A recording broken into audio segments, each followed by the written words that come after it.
Share your screen. I shared my screen already. I'll keep doubling, you keep bluffing, you've got nothing, I'll keep hustling. We need to hurry because it's in the buy zone. Lee has shared his screen. Bitcoin, it is ready to create a FOMO wave according to Fibonacci Lee, and he's going to show you why. Over to you, buddy. Well, why? I explained it like last week already, 7 days ago. This is the YouTube link, the episode 6 days ago, as you can see on the screen. We were talking about discounts, where we're following this yellow wave, 1, 2, 3, 4, 5. Maybe so zoom in fast. It's a little small. Oh, you're on YouTube.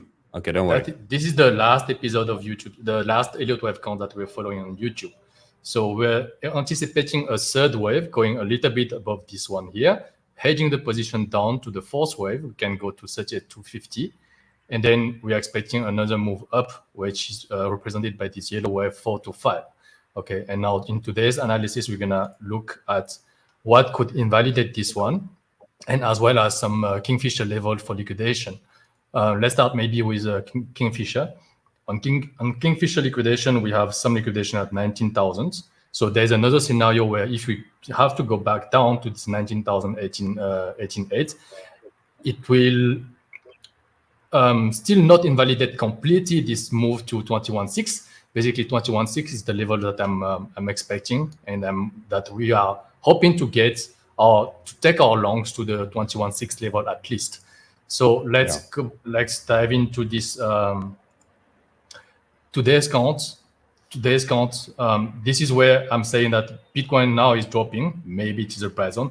For me, for this fourth wave, it is really important that we kind of hold this 20,557. So as you can see, I've 20,500. 20,057. 20,057. Oh, okay. The low that we had yesterday, low here. So yeah. This morning, I'm laddering my position here between 618, and 6. As you can see, I'm longing 2 Bitcoin and 1 Bitcoin here within this area. And my stop is at 20,057, just 20,000 K, just in case there. Maybe we're going to get stopped out live on the stream. Maybe this buy is going to stick in, and then we're going to go higher. Let's dive into this Elliott Wave count while that is still valid. So we are, as we talked about this wave count last week, 6 days ago already, this is the 1, 2 on a bigger time frame. 3 will take us to 21.6 at least. And I'm expecting from here a little bit bigger retrace back to this 20,000 K with the fourth wave. But we are not there yet. Today, we are only focusing on what's happening within this area. So yesterday, one time frame below, we have this yellow wave, 1, 2, okay, 3. And if this 4 can hold this level here, 4 has respected this 50% retrace for fourth wave, like what we wanted to see last week already for this move. And now if that 4 is in at this level here, we could move potentially back up to this fifth wave. In this 2 to 3, I have labeled here another smaller wave structure from an impulse wave. So we can see 1, 2, 3, 4, 5. And then, so let's look at those targets. I mean, because as for now, this makes sense to me.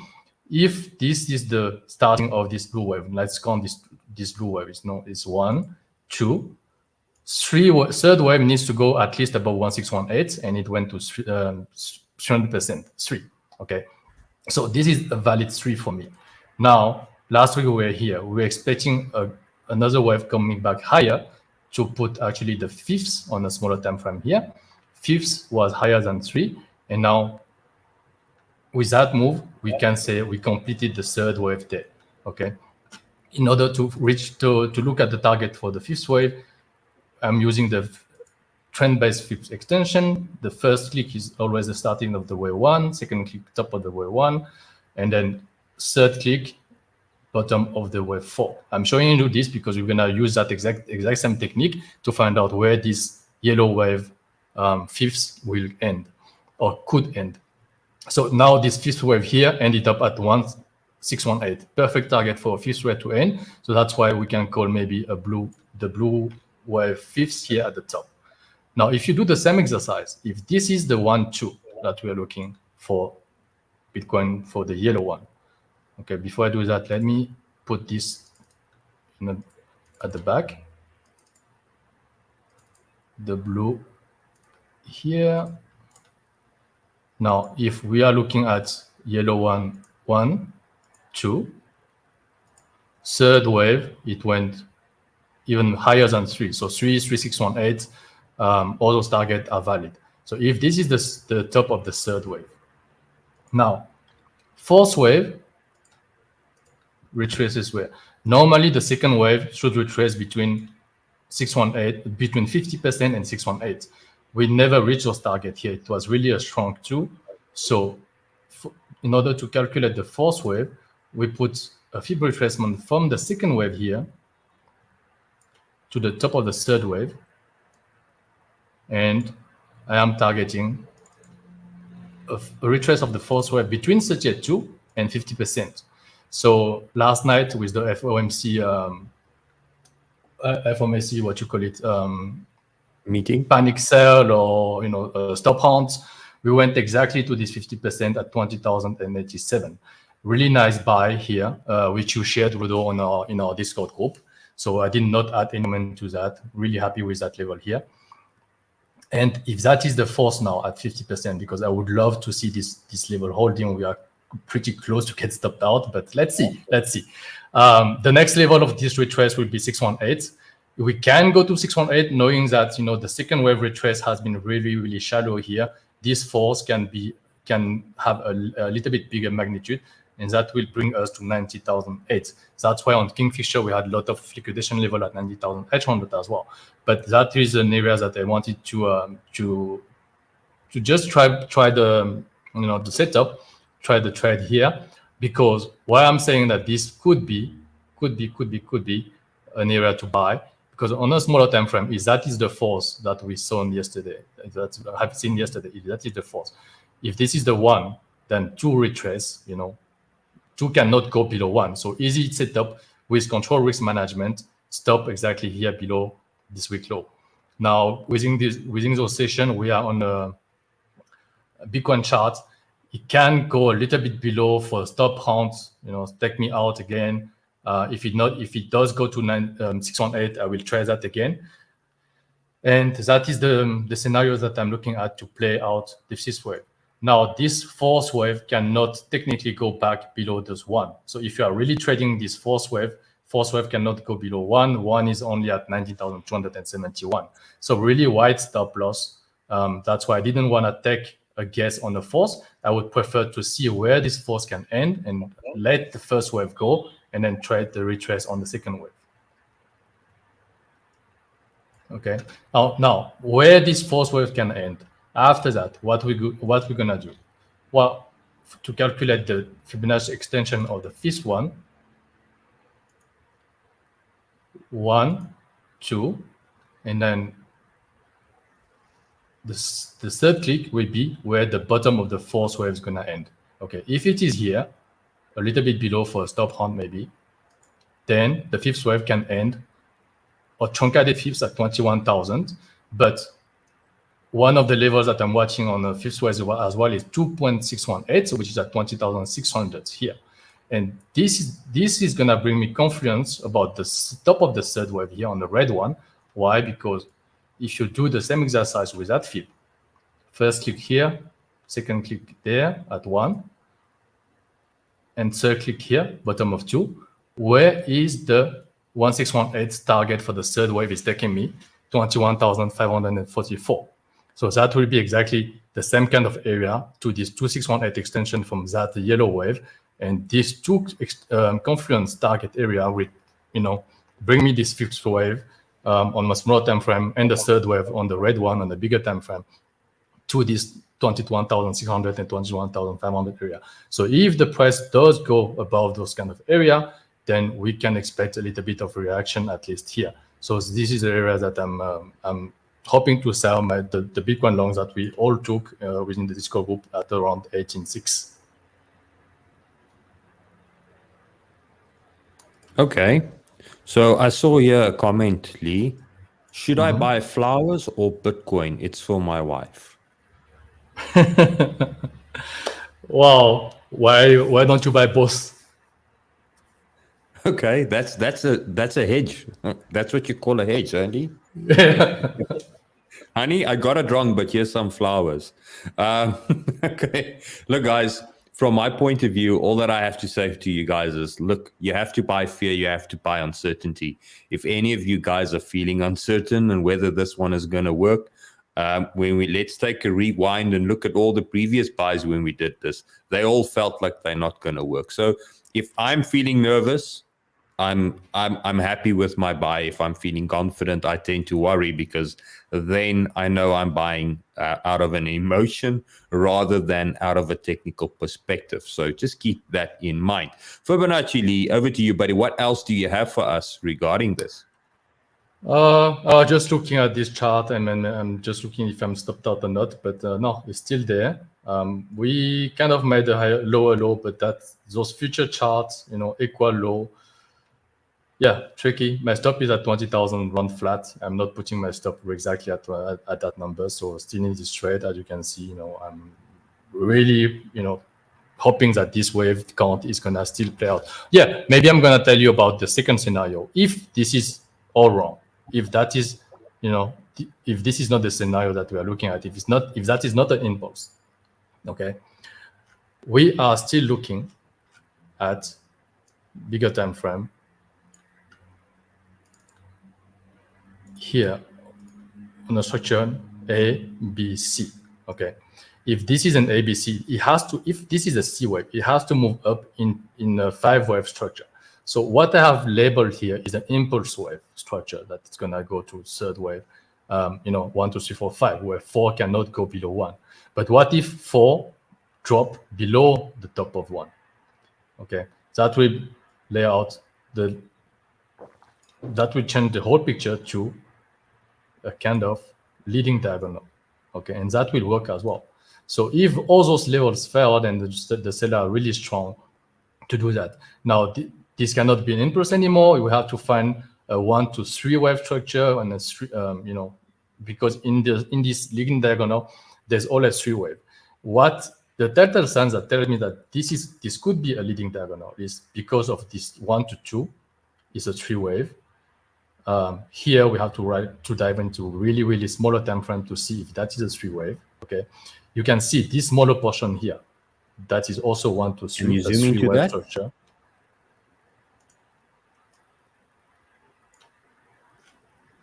So this is a little bit more technical now. Because of this 2 to 3, this portion 1, 2, 3, that is also a 3 wave structure. Okay. An impulse wave does not start with a 3-wave structure. So in order to correct this kind of rule, we call it a nest or 1, 2, 1, 2 in Elliott wave 1, 2, and then within an extension for the third wave 1, 2.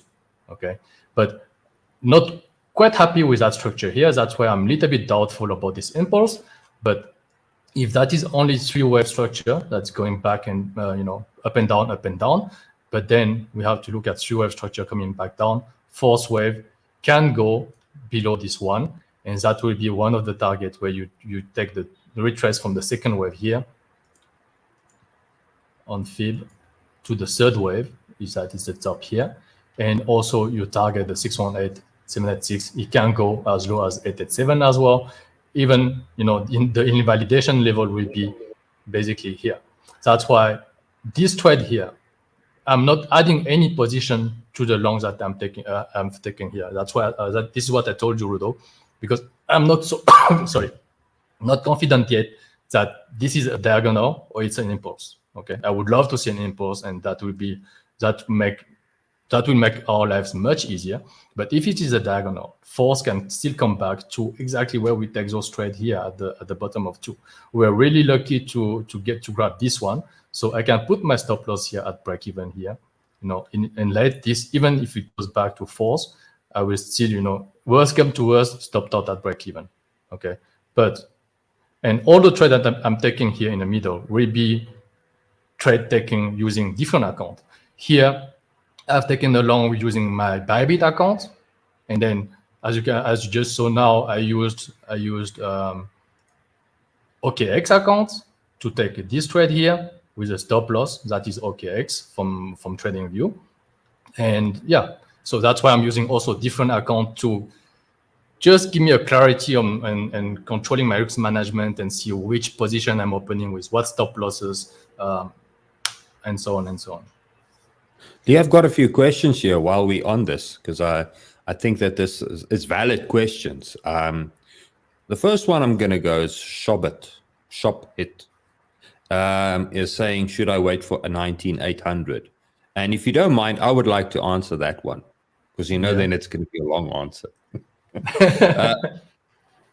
One thing to remember is we never ever know. So you're asking questions that's related to, do I know or do Lee know? The reality is neither of us never ever knows what's going to happen next. We have a trade system, a strategy that we apply. I've shown you mine, what I look for, demand zone test. And then if the test holds, I look like a star. And if the test fails, everybody tells me how useless I am, on Twitter. And that's fine, because that's how that's your evolution as a trader. So the questions that you need to start asking yourself rather is, where do I invalidate this trade? And know that you're guessing. You will always be guessing. And then Nando asked the question for you, Lee, which is, isn't the third wave supposed to be at least double of the first? And I know you've got a good answer for that one. 61.8% at least. So that's why I'm saying, I'm using, you can check my chart again. That's why I'm using this fib extension. Basically, what that fib extension is telling me is basically, this is the first, if that is the first wave, the second wave, then this extension of the first one should take me to at least 1618. So that's why I'm not happy to validate the third wave here, because it never touched my 1618, which is at 21,529 on Bitfinex.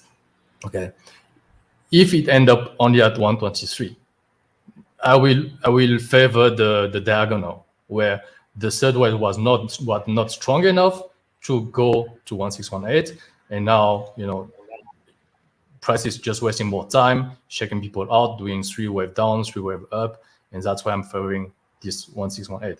Or just be patient on that one and only wait for my 1618. Once it touched 1618, I can say, okay, maybe this is the top of the third wave. It can obviously go above 1618, but the minimum level that I want to see is 1618. And you can see on the smaller time frame here, all those 1618 has been touched, and we went above those levels here. Lee, I've got a question that I want to ask and answer, if you don't mind. Just another trick, just quickly, another trick on Elliot Wave. Where can we put the fourth wave in? Okay, fourth wave, you want to see basically divergence. On the fourth wave, you want to see a divergence between the second wave and fourth wave. Okay, in that case here on this 4-hour time frame, my red one, the second wave of the red one is here. I want to kind of watch a divergence between the 2 and the 4. This is a little bigger time frame.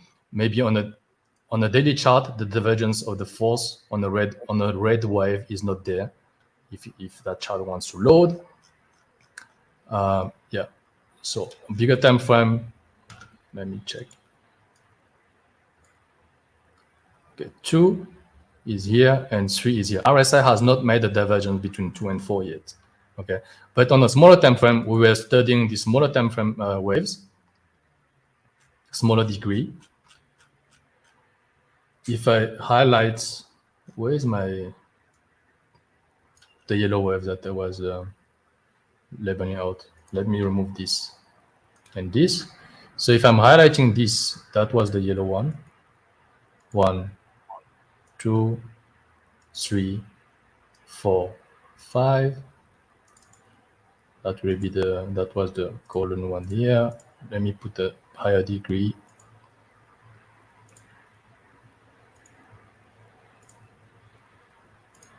Minor, and then let me show you the waves. So on a higher degree, that was the fourth wave divergence that I was looking at between 2 and 4.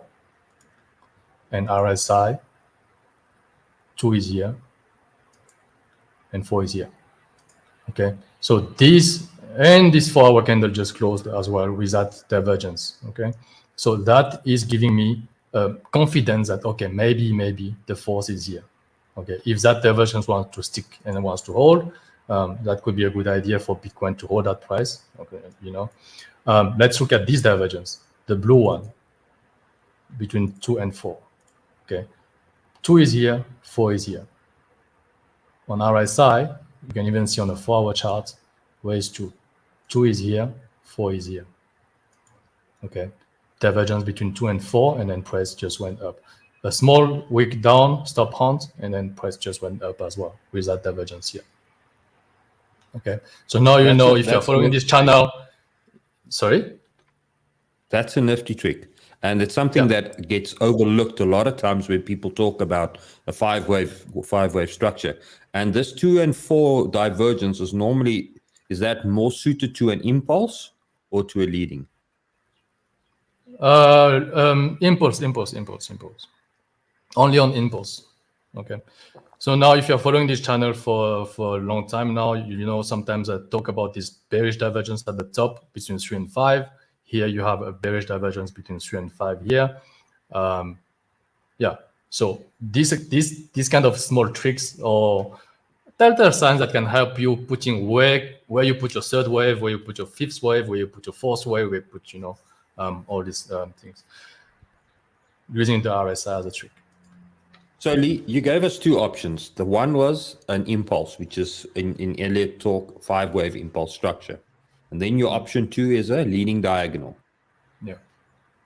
Which is a 5-wave structure, but it doesn't conform to the same rules, meaning that 4 cannot go below, 4 can go below 1, 4 can't go below 2. That's correct.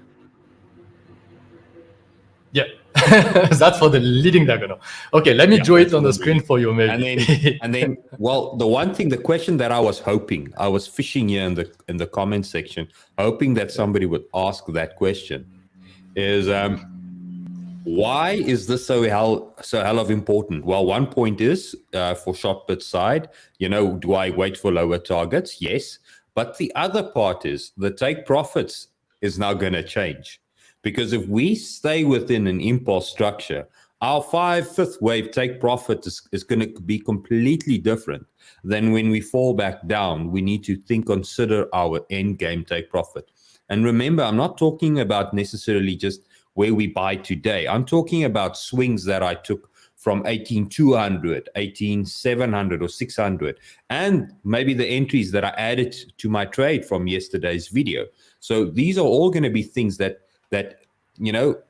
mitigates or kind of shows me what my next step is going to be. Because how many of you guys have been in good entries and then end up walking away with a stop being hit and the market going in the direction thereafter? And this is the type of thinking that prevents that from happening. Okay, Fibonacci Lee, here's a question. What do you think of the CME imbalance, a lower high? I don't know if you've got a chart open for that. I don't need to look at the CME imbalance, but you can have a lot of imbalance using this Bitfinex chart. I mean, this first imbalance is this area here, between this level here. That's why, if it comes back to this kind of area, it's kind of pushing the force a little bit deeper here, watching this top of the third wave there. But that's not relevant yet. So yeah, the fourth wave can retrace to 618, one level below. The reason why I'm considering this scenario here as well is because of this, the second wave here is really, really small and strong. Usually when the second wave is shallow like this, force, the normal target of a retracement on fourth wave, if you look at the Fibonacci retracement tool, 70% of the time force retrace to 32, 50%. Okay, which we have here, and that's why there are all these kind of reaction, because a lot of people are Elliot Wave traders, and then look at this, not only Elliot. I mean, you take these 2 move, 50%. That's a normal reaction. That's a fair price. People want to long here. If it fell 618, 786, that will be the normal reload zone for that move. And I'm considering 618, 786 because of this, strong 2. If 2 is so strong, 4 can retrace a little bit bigger. But if you have a normal 2 that comes to 618.786, then the force 70-80% of the time is going to just stop at 32 or 50%. Those are stats. If you want to trade something, you want to trade where the biggest, where you have the most odds in your favor. Odds in the favor. Looking at the previous stats.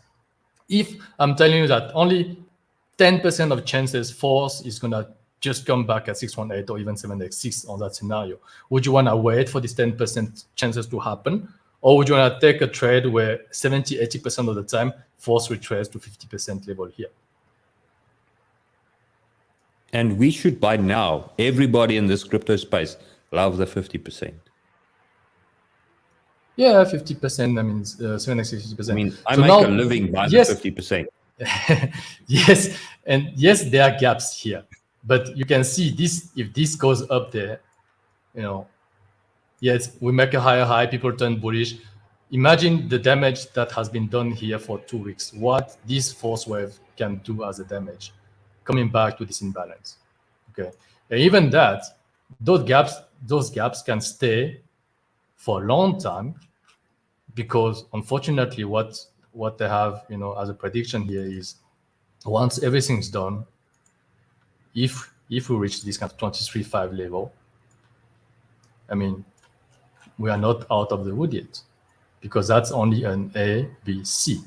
And we can still come back and fill all your gaps back to 18K. Okay, that's why it's important. I'm going to take profit here. B can go a little bit higher, so ladder out your profit or hedge your position, because in case this happened here, and like we said before, that scenario we play out with that big accumulation wave curve pattern, and we'll also fit the narrative of, the low maybe is in, maybe is not. We're not sure until we go above 25K. Still not sure that the low is in, but short term, I would say the low is in. There's no reason why all those bullish count is going to get killed by those sellers. But yeah, if we go back today, below these two, then obviously we have to look at another bearish scenario. And we look at those bearish scenario in the past. Okay, when we're doing all those Thursday Elliott Wave session, we did look at those bearish scenario, and I also pointed out why I didn't like them, because there's one area where it does not make sense yet.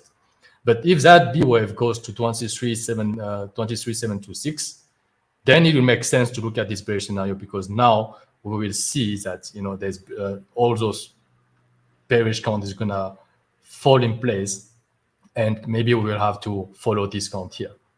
But for now, as long as this is still valid and we have a good position, I don't want to just to be bullish. I mean, this is not so bullish. I mean, come on, 23K for Bitcoin. Is that so bullish? It's not asking a lot there, Lee. Yeah. So I want us to have a look at, because we're kind of running out of time, I want us to have a look at the S&P 500. Yesterday, in your absence, I kind of mind bombed. And to be honest with everybody, when I started the stream, I completely forgot what I wanted to talk to you guys about.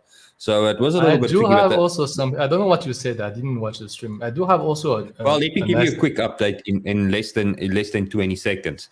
The argument was that we were looking at the Fed that's going to pivot. The pivot meaning going to stop increasing the interest rates and stop offloading the balance sheet, quantitative tightening.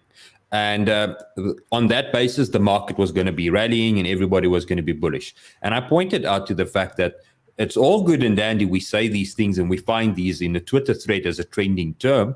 But the reality is that we've known for some time now that the GDP figures came back with a GDP of 2.6, which is positive, which is strong. So why, if their goal is to weaken the market and weaken the economy, will they stop raising the rates if they're getting figures of a strong economy? They would want to see a weak economy. And subsequently, yesterday on the video we received when Jerome Powell came on, he said, listen, if this isn't coming down, we're going to keep on raising the rates. So he was very hawkish on that thing. Now that brings it to the S&P. People knew the GDP figures, and smart money knew that he was going to be hawkish based on that, because you want to see a weaker market. You want to see unemployment go up. That's the only way you're going to get inflation to come down. And subsequently, the market has already priced that in. So let's have a look at the S&P. I was bullish, but I gave a short, and the short played out.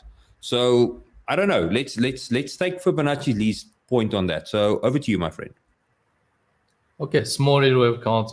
As you can see, I'm bullish short term. If that is the scenario here, with if you zoom out on a daily chart, if that is a correction wave and we are not done with this bearish market from this top, this is not basically S&P 500, but it's the same chart. Is the ES E-mini contract on the S&P. This is where we trade S&P 500 as well. So this is the A wave, and then B retrace here inside this gap. And now if the market is still bullish, now we have a C wave coming down, back down, like this, a corrective wave. So 1, 2, 3, 4, 5. Okay, we can retrace. Is that the first impulse? We can retrace for 2 or B, and then we can do another 3, 4, 5, and so C can go really, really low as well. Okay, but let's focus now on what is happening here. If that is the case, if this is a 1, 2, 3, 4, 5, now we must look for a correction wave, 3-wave structure up. Correction wave. Yesterday we went from this top to this low. We went to 50% retrace, and that, I would say, that is a normal reaction. When every time you hit 50%, you kind of expect first a reaction of 50%, and then market quite often comes back to tag the 618 level. 618 level on this chart is like 4,000 points, so 4,000. If this is the structure here, we can do 1, 2, 3 for W, 3-wave up, X. And if that is the structure that we're looking at now on a smaller time frame, maybe what we are doing right now is a flat. So what can we expect on this flat is X to Y. If it is a flat, you have to look at 3-wave structure. Okay, so maybe that is 1, 1, 2, 3, 3-wave down, 3-wave up, 1, 2, 3, 4, 5, 5-wave down. That's a B, and maybe going up, C again. So flat level, let me point it out for you. We are looking at extended flat here, level 123, 130, 132. All those levels can be labeled as a flat. I can even push up the third wave, maybe even here. That will be a 123, almost to the pixel. So either the top of the A is here or here. We have 3-wave down, 3-wave up. Okay, now we look at this target for the ABC, 1, 2, 3.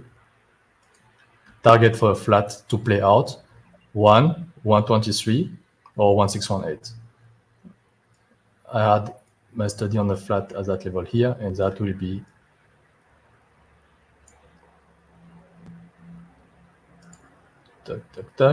yeah. So 1618, 37, 39. We tapped this level to the pixel. We are 41. This can be it can go to 39. So if we have this reaction based on that count, now we have to finish this with 1, 2, 3, 4, 5 wave up. And if this red one, if I can grab that one, the red one here, the Y leg. Yeah, if that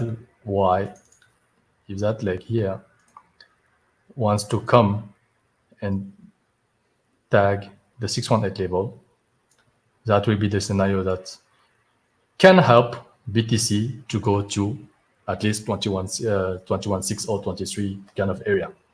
Okay, so if I'm longing S&P 500, I will. I'm happy to take a position as well at 37, 39 with a tight stop loss. It's kind of in a buy zone at this stage now. With maybe a 10 points, with 10 point stop losses here, 37, 29 or 29.25, little bit of stop loss, playing this 1618 level, playing this scenario. Because for me, this is 1, 2, 3, and flat in A. Okay, this is also 1, 2, 3. Tag those levels for a flat. Now we have 1, 2, 3, 4, 5. Everything matches the narrative of a flat inside this, and I mean, yeah. Guys, now it's a crypto channel, but we trade. We also trade indexes. And the reason is that we've got a channel partner, Prime XBT, that actually sponsors this video. So let's take a quick second and take a word from our channel sponsor. Let's take a moment to thank today's video sponsor, Prime XBT. Not only can you trade crypto, but it provides you access to stock indexes, commodities, and currency pairs.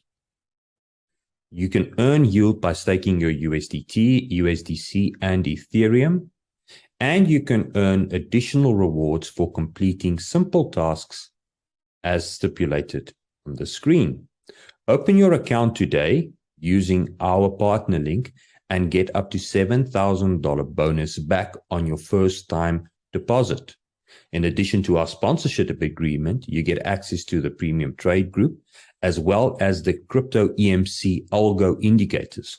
All you need to do is go to the Get Premium Access channel in our Discord, fill out the Google Sheet form, provide us with your Prime XBT user email and your TradingView username, submit the form, and it's easy as that. And as always, right, there we have it, guys. Fibonacci Lee, I quickly want to do just a quick recap on what was said yesterday, and then I think we can end off. So, guys, have a quick look at my screen. I just want to share this with you. So this was the S&P 500 that we're looking at. These are the half levels, as I explained.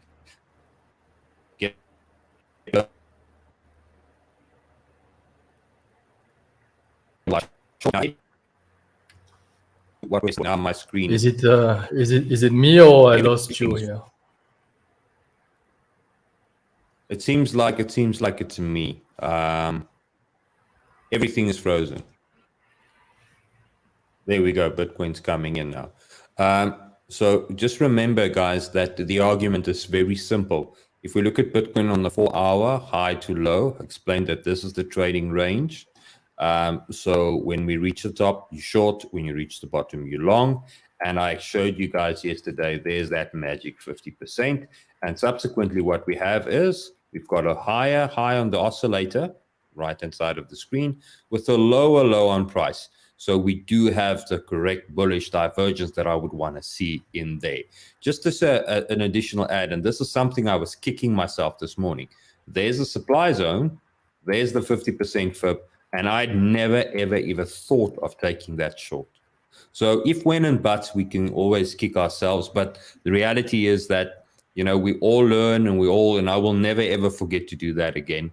And that's the whole playbook for Bitcoin for me at the moment. So you don't need to complicate things too much. This is the play for the current buy. And this lines up with Lee's bullish wave count. If we start moving in this area, we will have to relook and reassess these levels. But until then, everything is still valid and quite fine. Fibonacci Lee, I want to say thank you for joining in today. Is there any last closing remarks from your end? No, just crossed my finger for this long to play out. But otherwise, it's fine. I mean, we pay to find out. You know, stopped out, lost. We lose a few $100 here, but we can still buy at the 61876 level. Let's all light a candle for 23K Bitcoin. Come on, why not? Guys, if you like the content, please remember to hit the like. It helps us to know whether what we're doing is correct. And hit the subscribe button if you're new to the channel so that you don't get missed, and the notification bell so you don't miss out on any future streams that we do. Remember, we do these live, unedited, uncut. So what you see is what you get. And we do them daily because... Don't over leverage. because I said that force should be in, don't go crazy like 30, 50, or 100x on that level. Don't over leverage. Keep your risk management. Consistency, patience, and risk management, and risk management. Awesome. Well, there you have it, straight from Lee's words. As always, head over to the Discord. There is the link. It's brought up to you guys there. You can just pause the screen and come trade with your fellow frenemies in the Discord. Cheers, everybody. As always, keep hustling.